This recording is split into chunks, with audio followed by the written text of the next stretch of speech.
Hello friends, मैं Mohammad Quddus Multitech e vehicle lab में आपका बहुत बहुत स्वागत है। दोस्तों, आज के क्लास में हम लोग एक्जूम चार्जर का कंट्रोलर विभाग या माइक्रो कंट्रोलर विभाग के बारे में सीखने जा रहे हैं कि कंट्रोलर कैसे काम करता है जो हमारे एक्जूम चार्जर में लगा हुआ है। वैसे इसका स्कीमेटिक डायग्राम अवेलेबल मार्केट में नहीं है, लेकिन मैं किसी भी सर्किट को देख करके स्कीमेटिक डायग्राम बड़ी आसानी से तैयार कर सकता हूं, क्योंकि मैं काफ़ी सालों से इस लाइन में जुड़ा हूं। इसलिए मुझे किसी भी तरह का स्कीमेटिक डायग्राम बनाने में दिक्कत नहीं होता है। तो मैं कई बार क्लास में ही स्कीमेटिक डायग्राम बना देता हूं, लेकिन समय बचाने के लिए यहाँ पे पहले से ही स्कीमेटिक डायग्राम, जैसा कि आप देख रहे हैं कि स्कीमेटिक डायग्राम पहले से मैंने इसे बना रखा है। तो ये कंट्रोलर विभाग या माइक्रो कंट्रोलर विभाग कैसे काम करता है, मैं आज ये समझाने जा रहा हूँ। हमारे स्टूडेंट के साथ साथ आप लोग भी इसे सीखिए। तो चलते हैं, स्टार्ट करते हैं। सबसे पहले ये माइक्रो कंट्रोलर आईसी है, जिसका नंबर है PIC 16F722A। यहाँ पे ऑलरेडी लिखा है PIC 722A कंट्रोलर आईसी। तो PIC का मतलब होता है पेरिफेरल इंटरफेस कंट्रोलर, या के नाम से जाना जाता है। एफ यहाँ पे जो लिखा हुआ है ये फ्लैश मेमोरी के लिए होता है, यानी एक ऐसा आईसी जिसको हम दोबारा से रिप्रोग्राम कर सकते हैं। यानी इसके जो पहले से प्रोग्रामिंग है उसको हम हटा करके दोबारा से इसे प्रोग्रामिंग कर सकते हैं। अगर आपके पास है तो आप भी कर सकते हैं। तो इसके लिए प्रोग्रामिंग कनेक्टर एक बना होता है। अगर आप उस कार्ड पे ध्यान से देखेंगे तो 4 या 5 पिन का एक कनेक्टर बना होता है, जिसमें हम लैपटॉप में प्रोग्राम इसका रखते हैं और रख करके इसमें प्रोग्राम किया जा सकता है। तो प्रोग्राम करने के लिए एक अलग से कनेक्टर होगा, उसमें 4 या 5 पिन होता है, जिसमें हमें 5 वोल्ट की सप्लाई दी जाती है। तो आपको ये 5 वोल्ट की सप्लाई ये 78L05 से मिलती है। इसको ये कनेक्टेड है वहाँ पर, और इनमें से कोई ना कोई पिन एक ग्राउंड पिन होता है, तो वो ग्राउंड पिन भी होगा। और साथ में इसमें 3 और पिन दिखते हैं, या किसी किसी में 2 दिखते हैं, जिसे SDA और SCL के नाम से जाना जाता है। SDA and SCL। यानी SDA और SCL क्या है? SDA और SCL रियल में इसका पूरा नाम होता है SDA का सीरियल डाटा एप्लीकेशन और सीरियल क्लॉक लाइन, यानी सीरियल डाटा एप्लीकेशन और सीरियल क्लॉक लाइन के नाम से जाना जाता है। यानी एक तरह से डाटा का आदान प्रदान किया जाता है। आपके लैपटॉप के अंदर जो प्रोग्राम है वो इसमें से डाला जा सकता है, और एक इरेजिंग पिन होती है जो उसे मिटाने का काम करता है। तो हम नया प्रोग्राम डालने के लिए एक सॉफ्टवेयर तैयार करना होता है। सॉफ्टवेयर इसमें हम डाल सकते हैं, लेकिन वो सॉफ्टवेयर आपके पास होगा तो डाल सकते हैं, अदरवाइज नहीं। लेकिन सॉफ्टवेयर के साथ साथ अब हम लोग इसको समझने का प्रयास कर रहे हैं कि कैसे काम करता है हमारा कंट्रोलर। तो ये टोटल 28 पिन का है। तो 28 पिन में से मेन पिन कौन कौन सी है, वो कैसे काम कर रही है, मैं इस वीडियो में आपको जानकारी देना चाहता हूँ। आप इसे ध्यान से सुनिए, और अगर सुनते हैं तो इसे भी आप सीख सकते हैं। तो चलिए स्टार्ट करते हैं। सबसे पहले, जैसा कि आपको पता होगा कि किसी भी आईसी को ऑपरेट करने के लिए सबसे पहले सप्लाई देना होता है, और सप्लाई देने के लिए हमें सबसे पहले 20 नंबर पिन पर, जो कि VCC पिन है, इसमें 5 वोल्ट की सप्लाई दी जाती है। 5 वोल्ट की सप्लाई दी जाती है। ये 5 वोल्ट की सप्लाई रियल में कैसे आता है ये समझते हैं।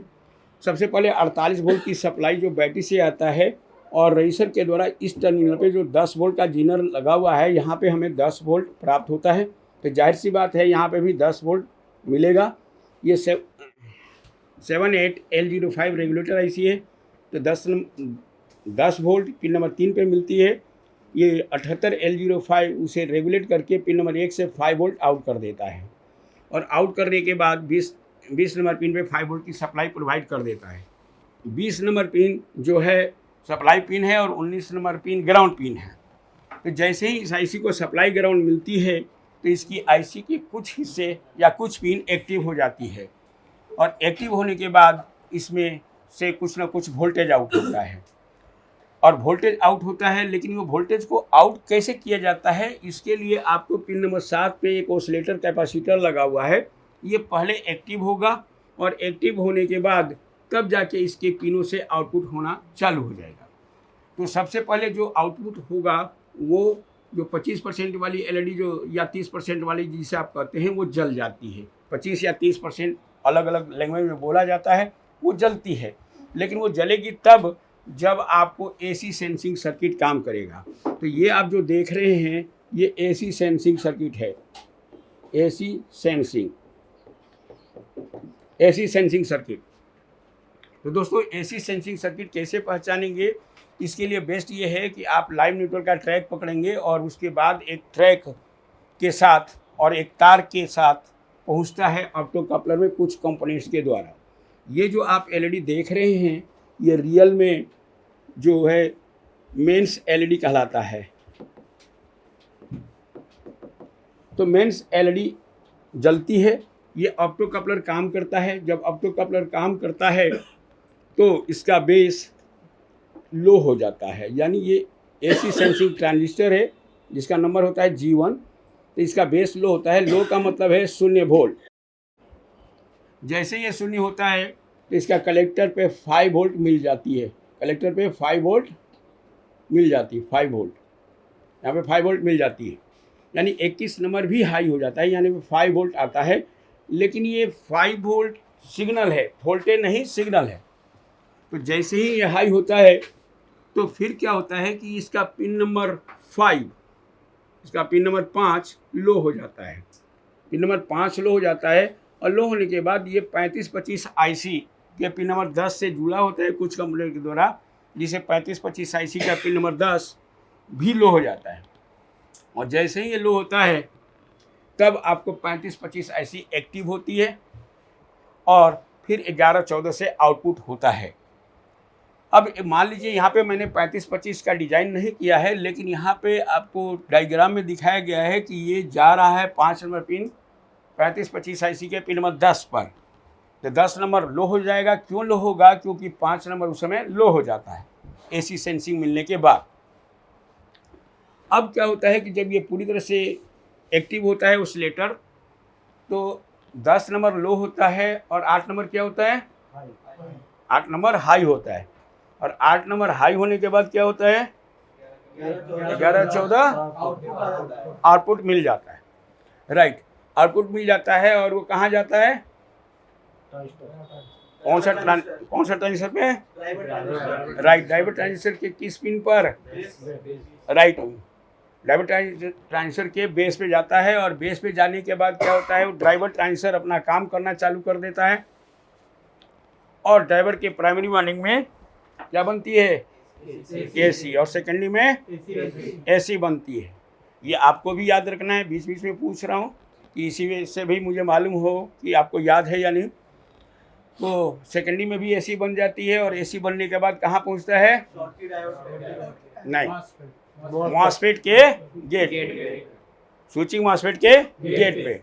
और गेट पे पहुँचने के बाद क्या होता है? स्विचिंग मॉसफेट बारी बारी से काम करता है। तो पहले स्विचिंग मॉसफेट के ड्रेन पे कितना वोल्ट आता है? फर्स्ट स्विचिंग मॉसफेट के ड्रेन पे राइट 300 वोल्ट और उसी मॉसफेट के गेट और सोर्स पर 150 वोल्ट और दूसरे मॉसफेट के ड्रेन पे और उसी सेकंड मॉसफेट के गेट पे कितना? राइट, और सोर्स 0 वोल्ट ग्राउंड है या 0 है? राइट, सही बताया आपने।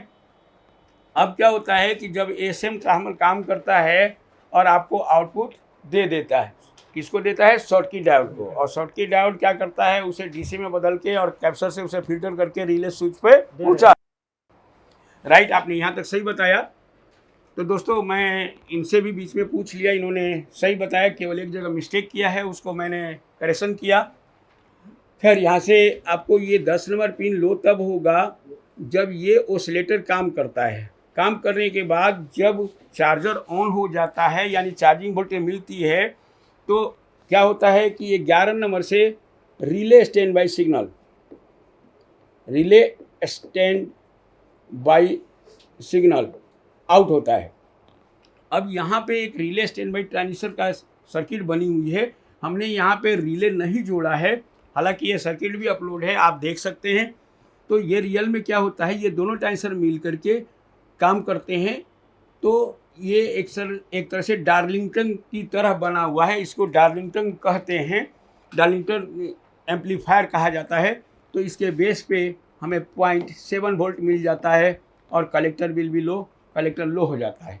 और रिले कॉइल पर पहले से ही 12 वोल्ट 12 आईसी के पिन नंबर 3 से प्राप्त होता है, और ये 0 होते ही रिले कॉइल के दोनों टर्मिनलों पे वोल्टेज का अंतर हो जाता है और रिले कार्य करना चालू कर देता है।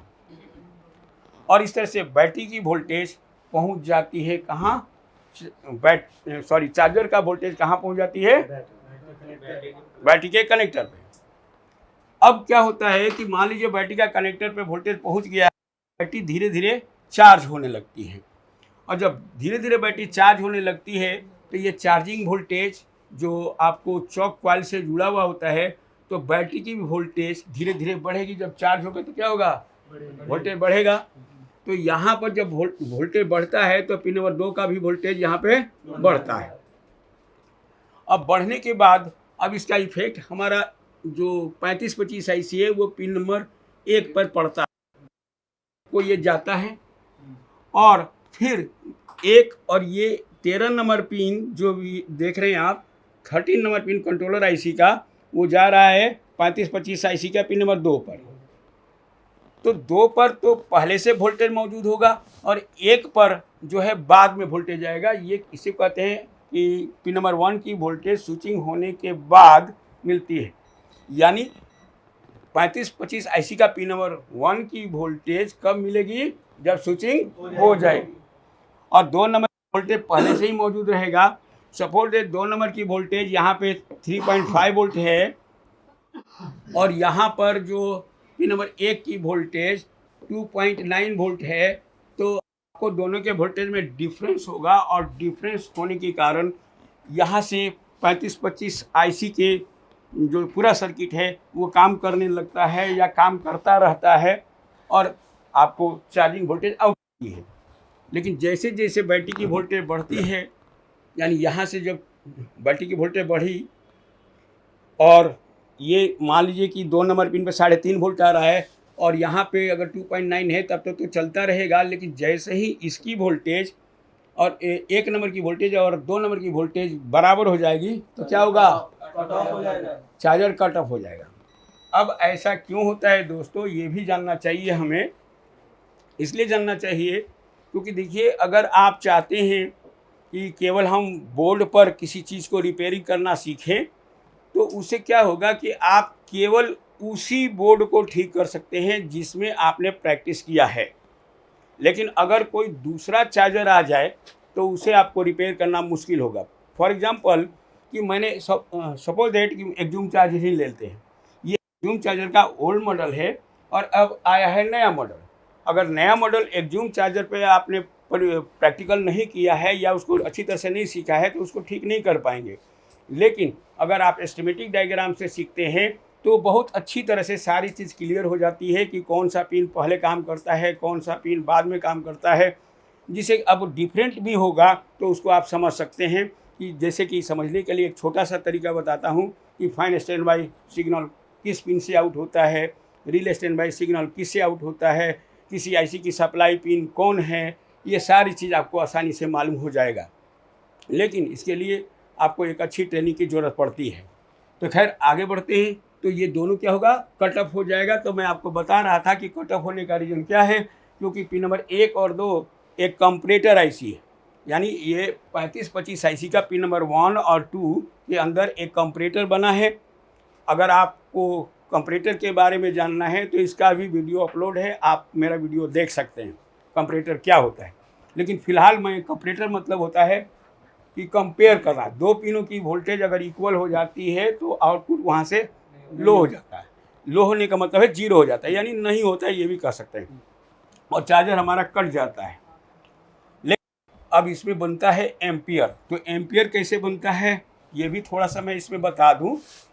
जैसे जैसे ये जो एलईडी है जिसे हम फंक्शन एलईडी कहते हैं, इसमें 25% या 30% लोग बोलते हैं।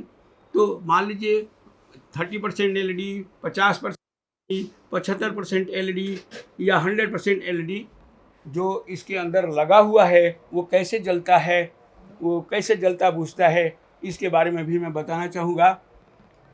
बेसिकली इसके अंदर भी एक शिफ्ट रजिस्टर लगा होता है, इस आईसी के अंदर एक शिफ्ट रजिस्टर लगा होता है। शिफ्ट रजिस्टर के हेल्प से इसको जलाई और बुझाई जाती है कि 25% एलईडी या 30% एलईडी कैसे जलता है, और फिर 30% एलईडी के बाद 50% एलईडी कैसे जलता है, और 75% एलईडी कैसे जलता है, और 100% एलईडी कैसे जलती है।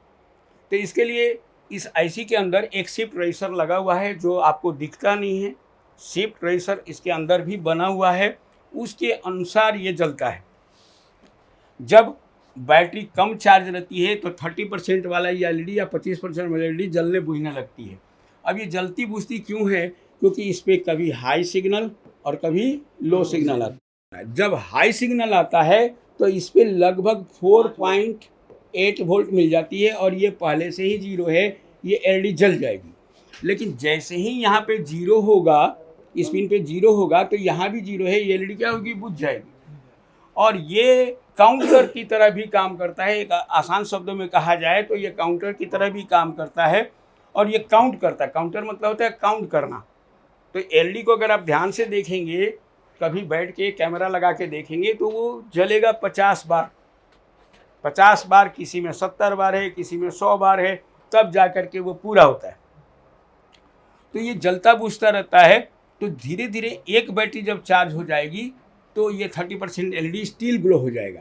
स्टील ग्लो क्यों हो जाएगा? क्योंकि यहाँ पे जो हाई और लो वोल्टेज हो रहा था वो फिक्स वोल्टेज मिलेगा 4.8 वोल्ट, और जैसे 4.8 वोल्ट 0 मिलेगा तो एलईडी स्टील जलने लगेगी। लेकिन ये एलईडी फिर शिफ्ट हो जाएगी दूसरे पिन पर, क्योंकि इसमें शिफ्ट रजिस्टर लगा है, वो शिफ्ट हो जाती है। और इसका भी वीडियो अपलोड है, अगर आप देखना चाहें कि शिफ्ट रजिस्टर कैसे काम करता है, वो हमारे आप इसी यूट्यूब चैनल पे आप देख सकते हैं, इन्वर्टर के क्लास के अंदर उसमें बताया गया है कि शिफ्ट रजिस्टर कैसे काम करता है। फिर उसके बाद चलते हैं आगे। तो ये क्या होता है कि दूसरे पे शिफ्ट हो जाएगा। शिफ्ट होने के बाद फिर वही कंडीशन होगा कि ये हाई और लो और हाई होता रहेगा और फिर एलईडी जलती रहेगी। इसी तरह से दूसरा जब बैटरी चार्ज हो जाएगी तो ये भी स्टील ग्लो हो जाएगा और यहाँ पे 4.8 वोल्ट मिलने लगेगा। फिर इसी तरह से अब 75% पे जाएगा और इसी तरह से आगे 100% पे भी जाएगा।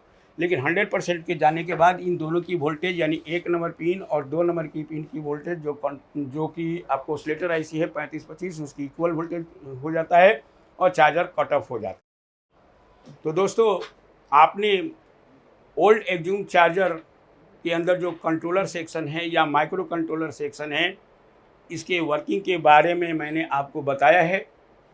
आपको ये वीडियो कैसा लगा मुझे कमेंट करके ज़रूर बताएंगे, और अगर आपको कोई विशेष डिमांड है तो वो डिमांड भी लिखेंगे। इसका उम्मीद है कि मैं उसका भी सर्किट आपको अपलोड करके ज़रूर दूंगा। इस वीडियो में इतना ही। थैंक यू वेरी मच दोस्तों।